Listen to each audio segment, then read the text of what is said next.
said the length of a film should be directly related to the endurance of the human bladder. And I understand how painful it was for Kemi Adetiba to cut her film because every scene, she was emotionally attached to every scene for KOB. Right, One. KOB 1. What is it like, with your projects when you have to cut or change because of, budget constraints, or you see a scene that you spent 7 hours on and then only 2 seconds of it comes out, or it doesn't even come out at all in the film? Can I speak to that? Go ahead. Okay. Yeah. Did a film, one of my first films. Oh Lord, I went in. The character had a terminal illness, and he was talking to his doctor. It's a phone call, So the whole day I was in that mood. I was in that zone. I was there. And so when the director said action, everything came naturally. The exact emotions, of a man frustrated and afraid and all that. And I was like, I left it all there. I was so happy. And then I watched the movie. Oh my Your word! Oscar performance was my Ladies and word! Oh my God. They took it out. They started that scene with my feet. Oh my God. By the time they got to my face, It was gone. It was finished. So, as an actor, you are at the mercy of everybody. Oh yeah. else. The editor. editor. Hey. Not the editor. Before then, because you're not behind the camera. Yeah. You're not behind the camera. And so we're at the mercy. And I learned really quickly to start trying to understand every aspect of production so that if there's any issue anywhere, it's my work. I have to protect, my work and also my brand and the art, I need to make sure, so I'm always asking questions and always giving suggestions whenever, the opportunity, gives itself. And so it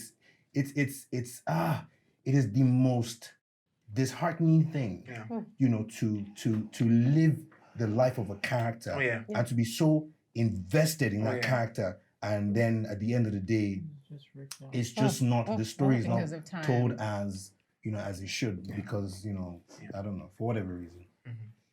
I think, with filmmaking, time is very important, right? How much time you have, especially with pre-production. Even the moment you start looking at a script, like, when a script is too long, right? You count the pages, when you need to cut it down, when you need to rework it. And sometimes I get the excitement that we have, that we're like, do you know what? I have to shoot this thing by the end of 2021 by fire, by force, right? But if you decide to hold off for an extra 8 months, and what you get in those 8 months means bringing more people on board, bringing a script supervisor that can help you turn that story into, it's not impossible, but it's something that you can get with either more money or more hands or whatever. And sometimes you do have to let somebody else be the bad guy. Yeah. That person that says, do you know what? This movie needs to end at 90 minutes and 90 minutes and that's it. So I get it. It can be very tough. Yes, there have been some projects that I've been in that I'm like, where is the rest of the movie? Because what are you people talking about? And everybody will be like, oh yeah, it was great. And I'm like, what are you? I know that scene that we shot on Tuesday, 23rd of July is missing? What do you mean? So yeah, it can be very disheartening. Yeah.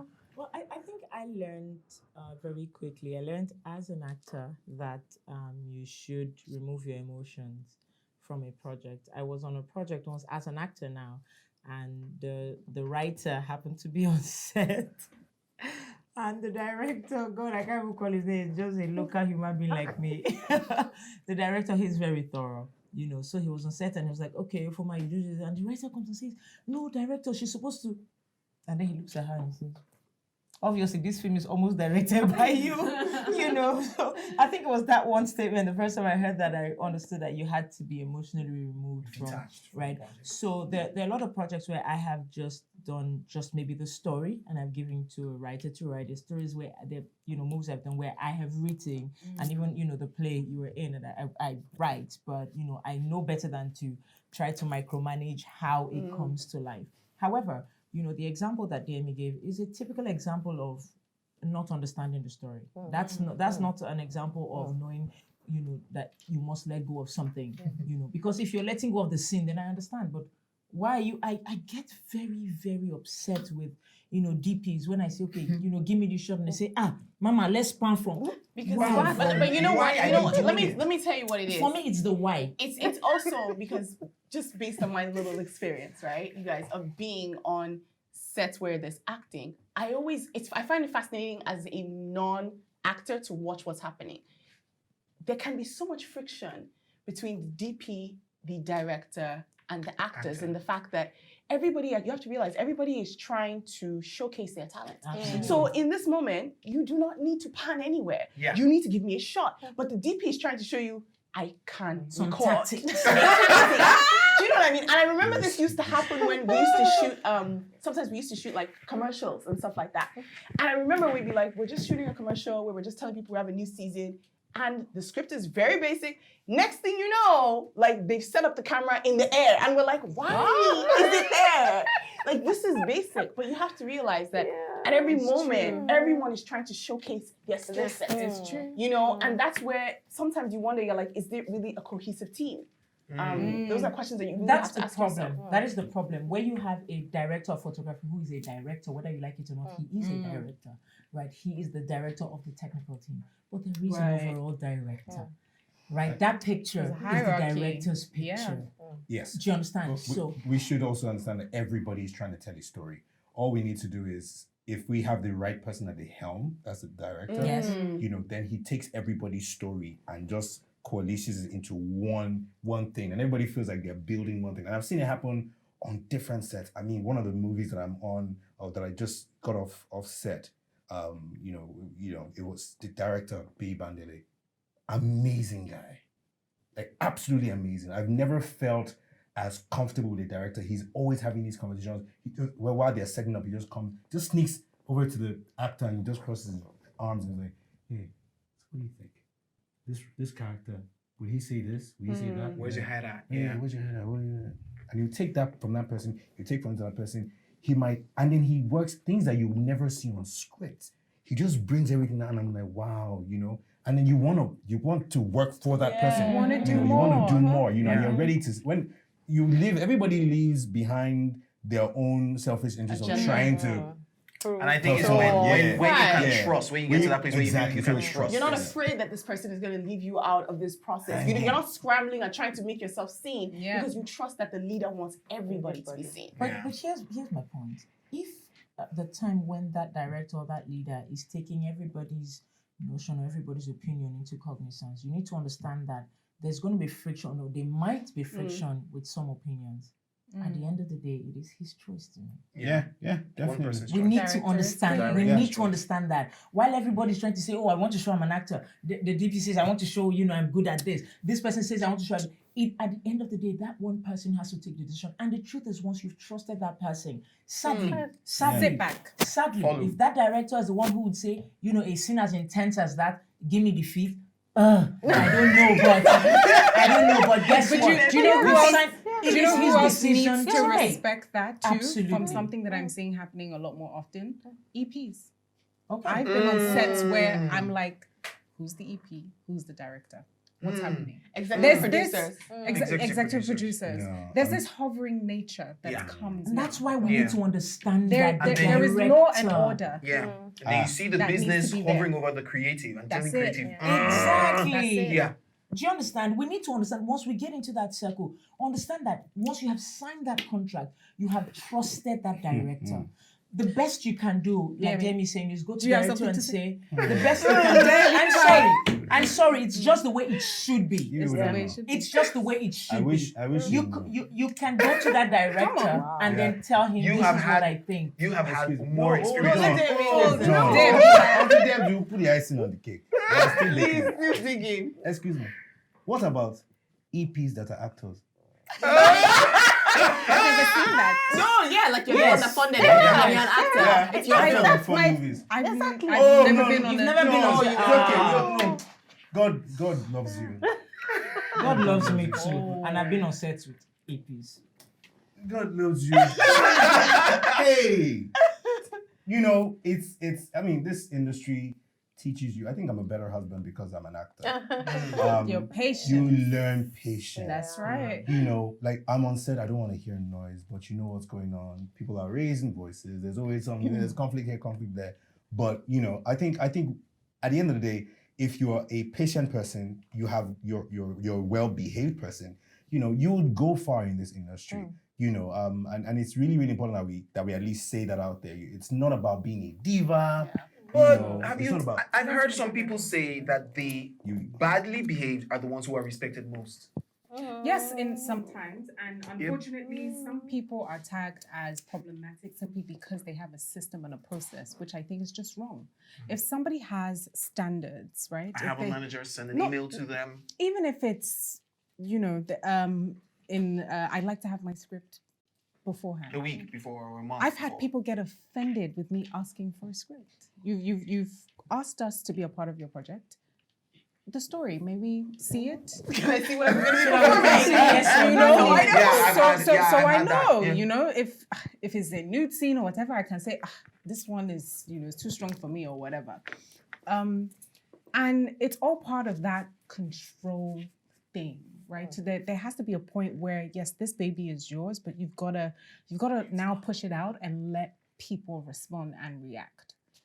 Are you self-critical of your work? Yes, I am. I have to. That's the only way I can improve myself. Like I said, fortunately I'm on the table with people I've worked with. So like I know even when we're on our sets as the EP and the informer many times have tried to, you know, say this costume is not right, but she has a way. She goes to the director and tells the director, and then just like what we say, we now agree. So usually I stay off. Once I've produced, once everything is ready, I stay off and I allow the director. So there's a cross line between my director and myself as producer and executive director. So there's a totally cross line. I don't tell him how to direct. I don't tell him what to do. And he doesn't tell me how to produce. He doesn't discuss my budget. He doesn't discuss my location. He doesn't discuss my welfare. He doesn't discuss anything. If an actor goes to meet him, he will say, please, I'm not the producer. It has happened to us. Yeah. So, Self-critical? No. What? Are you self-critical of your work? Right. I am very self-critical, but I'm not self-critical in a bad way. I just watch myself all the time. Whatever I do, I watch it. And You don't hate your voice? Sometimes I hear my voice and I'm just like... no, in the beginning I used to, but then that means I couldn't watch myself to get better. So once I've gotten over that, I now watch myself and it makes all the world of difference. I'm not... The only thing I was very uneasy about watching and having other people watch was when I did a documentary. But I think because of presenting it's different. I need to see what it looks like. I need to see my face. I need to see how I smile and all of this. I need to see how I can change my face expressions. I have to watch myself, you know, so yeah. You know, I had to learn real quick. Not everything is your own. And because we live in an industry or our work is phone call based, you're waiting for the next call. And sometimes you can get into that cycle where you feel like, damn, I have to get and have and take because I have a wife, I have a kid, a year down the line, 5 months down the line, there may be no gig. What do? I got bills to pay. I have rent to pay. You know, have you ever had to turn down a role or a project that really pained you? And what was that experience like? Let me rephrase Aka's question. He's saying, have you ever had a project you don't want to do? But the moment you don't want to do it. There are two sides. I say all the time that there are jobs that you'll take to pay bills, jobs you take for marketing reasons, for the art, or you know, for something, everything. I remember a project that a friend of mine who's a costumer. So she called me about it and she was like, oh, you know, they wanted you to come in and supporting. It's not a lot of money, whatever. And she said the figure. And I was like, there's a problem that this money can solve. Let's do it. Hell yeah. Like, because we're human. Yeah. You know, you can't afford to just always sit on the shelf and wait. And imagine for those of us who acting is all you do. You don't have a side hustle, you don't have anything else. How can you say no? Well, not for you. Well, not for me. Because I just had to make sure that Acting there are is other your things. side hustle. no. No. Zainab, did you get it? You know, Did you get it? Did you get It's it? But have you ever had to turn down a gig or project because there was maybe too much work at the time, but you really wanted to do that? Like, you really would Like it clashed love with to something do else? that project. Like, Yeah. maybe a TV show from a client, Yeah. and they were like, hey, the same time you're doing, Definitely. they want to give you the money for everything, but you were just doing something. No, I mean, That definitely. happened to you, like, that a couple happened of to me months recently, ago. and that was so painful because it's two things, right? It was a 1-day shoot versus a project that was longer term. And the 1-day shoot, though, it was with a client that was just like international, but I couldn't do it because I was on a project that was a longer term and it gave me more money.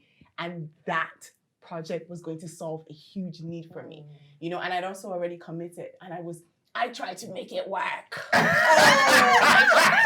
Can you try this? Can you try that? And it was so painful for me. And I remember asking God, I was like, why did this happen? Like, this was such a big deal for me. And it's one of those things where then there's the turning down project because it doesn't align with your values. But it's called the paycheck. The paycheck. And I asked Holy Spirit again, what did you say? Repeat Yeah. now. Yeah. Tell me what you said. Yeah. You know, and those are the parts where, you know, sometimes you look back, and I think sometimes God does that to say, how much trust do you have? Yeah. Do you trust that I got you? There's sometimes where I turn down projects because I just don't feel aligned to it. I don't feel like my energy is just not there. It might not be a value system, and that happens quite a bit. But I also think that the more I do it, the more I trust my instincts, and I always usually see a reason down the line. And so, Debbie, you have you ever had any experience like this where we are just saying no, no? I can't afford to turn down any job. Wow. If it comes, we were lucky when we had our studios in Ikeja. Now we're in Lekki. We had 3 studios. So, and we know how Nigeria is. We usually don't do big shows at the same time. Anyway, Tinsel was in our studio for almost 2 years. They shot in there. After that, we shot a game show with DME. And while we're doing that, we did KTQ, Northeast Quest there. So when they come, I look for where and I survey. I look for the location. I look for the people. I look for everything. I can't say no. Get that money. This is Life Podcast is sponsored by Enterprise Life Nigeria. You can follow them on social media at Enterprise Life Nigeria.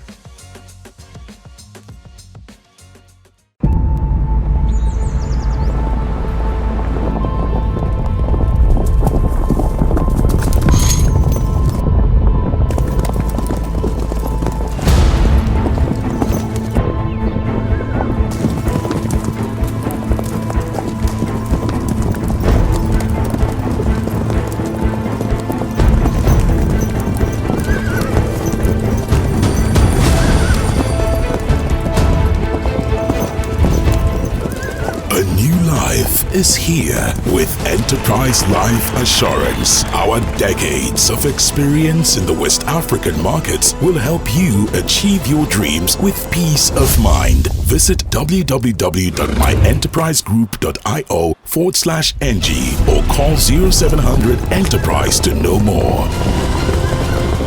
Enterprise Life, your advantage. You know, our industry can be very, very fickle, surface level.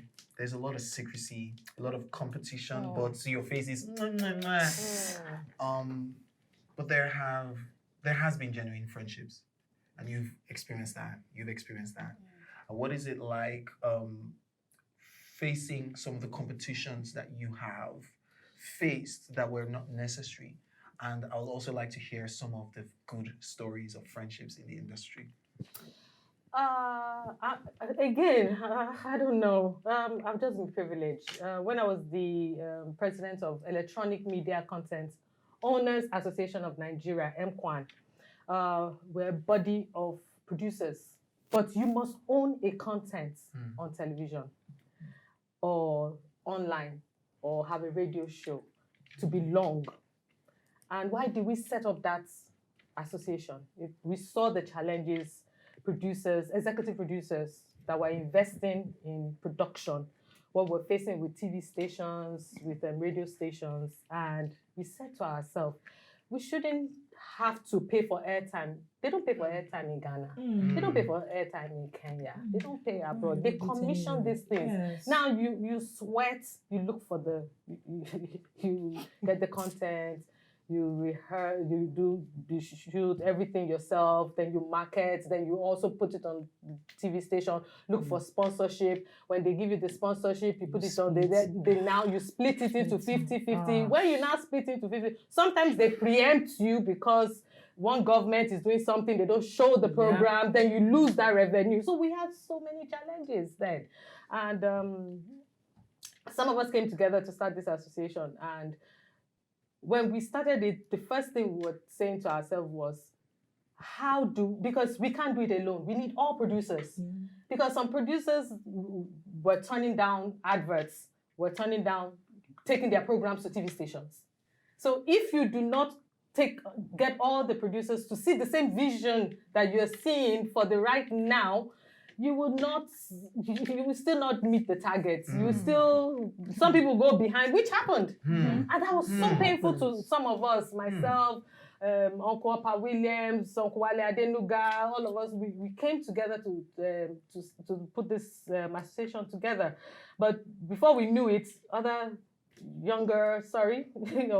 other producers went and they got the airtime, we left. So the battle was lost. That was painful to me as a president. And I mean, I almost ran, went to NBC, went to all that.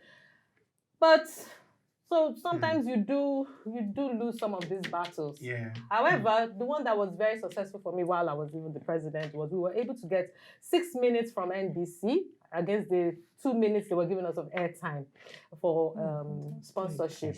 Yes, so for airtime we could put our adverts, because if you do one hour program, some of us programs were 1 hour, you could just have limited like 2 minutes, 3 minutes adverts on it because you needed to run the program. But it's the adverts that keeps the show going. So we were able to fight that battle, and we had a lot of producers join us. We went with our own pockets down to Abuja to NBC, had meetings, and it was signed for us. So those were the two things for me as a producer, as a content owner, that really did well. That's really amazing. Fantastic. That's adding value to the industry. Yeah. Competition-wise, I have never felt the need to compete with anyone. I'm my biggest competition. I literally am my only competition. I'm always looking at the DME that started out in 2013 as an actor, and 2014. I'm looking back, and every year I'm just seeing, okay, have I grown? Have I learned more? Am I developing? Am I getting better? And even though I look at other people for inspiration all the time, and I'm having conversations with my mentors, Uncle Greg, BAP, Moabudu, RMD, Alibaba, those people, I've had hours and hours of conversation with them, because having those conversations just opens up my mind. So I aspire for more. And I place that in front of my old self, and I work towards that. And that's how I've been doing. However, I know that there is a lot of infighting. There's a lot of backbiting. I've seen and experienced a lot of those things. I've seen them happen. I have empathy, because it's only coming out of desperation. If people feel like this is the only option that they have, then they would fight tooth and nail, I believe, to get whatever they want. However, maybe because of my corporate experience and the fact that I know that I bring value, to the work that I do, and even beyond that, remember I did the marketing for Beyond Blood. Eventually, the film distribution company actually hired me to work with them, and I headed the company for a while. And there's always value. So if I always just look for how to add more value. There's no competition. On the flip side, I've built relationships. I've built friendships. I'm able to call you Auntie Debs because You're Auntie Debs. She knows my mother. She knows my mother-in-law. She knows my wife. She knows my kids. She's come to my house. I've got her. And we have a relationship, and I build relationships like that over time because really, Yorubas say that in your lasho or bora, which means that people are your covering, they're your cover cloth, your duvets, and they're the ones who keep you warm, and they keep you going. And that's what I've seen. People that I call friends that are other actors. You guys know Jimmy Odukoya is like my coolest guy. Yeah. One of my mentees, Akanani. You guys know him. I'm training him. We started giving him lead roles. I was like, is this guy going to actually do this show without being a troll? No. I mean, I've been holding back. I was like, we're almost done, and Baby hasn't trolled anybody yet. So here's what I think. And I think what Demi has done is answer this question inwardly, right? But I'm not sure if this is where Aka's question was going, but I want to talk particularly now to actors. This would pertain more to actors. It will, still pertain to filmmakers, but more to actors. We always see competition as a bad thing. I don't know why. It shouldn't be a bad thing. I think a lot of actors fail to see themselves as enterprises. And that's what we are. We're businesses, we're brands. There's no reason why DME will be selling glass. I'm selling glass and you think I should be nice to him. No. I want to sell my glass. I want to put him out of business. I want the business edge. That's the truth. But you are nice to me. Hang on. You are just like you see Auntie Debs. You are Aka. No. But hear me. Upcoming. Hear me. I've not even said anything. Get out. Now me and you A-list. I was like, oh wow. Right, but I think that a lot of times we don't see, we don't build ourselves for competition. We always want to feel like, I'm your friend, you're my friend. So when we go and pitch for a job, I want Burnley to say, it's okay, you can give Ufoma. Ufoma will come to and say, it's okay if you want, but no. So I think adding to, taking what DME has said and adding it to what we should do outwardly for what we call competition. As against turning it to backbiting, it's about giving yourself an edge. Yeah. I walk into a room and someone says, we're looking for now I'm saying 40, I'm 40 now. They cast me as a 40-year-old woman 30 years ago. God help me. So I'm working context of acting, right? That's why I said I'm talking particularly first to actors, but everybody can take a little bit of something out of it. I walk into a room and the pitch is for a dark-skinned, tall, something, someone who is going to or audition or whatever it is, and I walk in and I'm supposed to make a case for myself to get that role. I'll make a case for myself. I'm not going to go in there and say, Chioma Kota is my sister, and I think I'm not going to do that. I'll put a case for myself. But the reason why it will make sense and it won't come across as backbiting or, like we say, commot food for person mouth, is because I have considered myself an enterprise. This is my work. Do you understand? I'm going in now and I understand the value that I should present before this group of people who are going to take a decision. And I'm saying to them, this is what I would do. I hear that, you have this person and this person. Let me tell you what I can bring to the table that they cannot bring to the table. I would do this. I want the job. Yes, I didn't come here to come and look pretty. I want the job. So we need to understand the difference. When we hear competition, I don't think we should always look at it as, a bad thing. It's supposed to make us stronger. So when Chioma says, Fuma went to that music, saying, now what if Fuma thought, I'm coming for you. She brushes up herself and she says, listen, I know that Ufoma can do this, but do you know that I can speak French? I can get to the Francophone market. I can do it. It's an edge. You are an enterprise. A lot of actors are too lazy to build themselves up as enterprises and bring that difference to the table. And so they're always looking for somebody else to make a case for them. And that's why when DME goes in and says, I'm the best person for the job, they say, you see, he went there and he sold us out. He says he's the best. But he is the best person for the job because he made his case. Stop it. No. But I don't think I understand what you're saying in that in this context, because I do it. Because whenever people, if someone ever calls me for a job, I literally believe I'm the best absolute you person are. for the job. Yeah, and I don't play games with that because I know I deliver.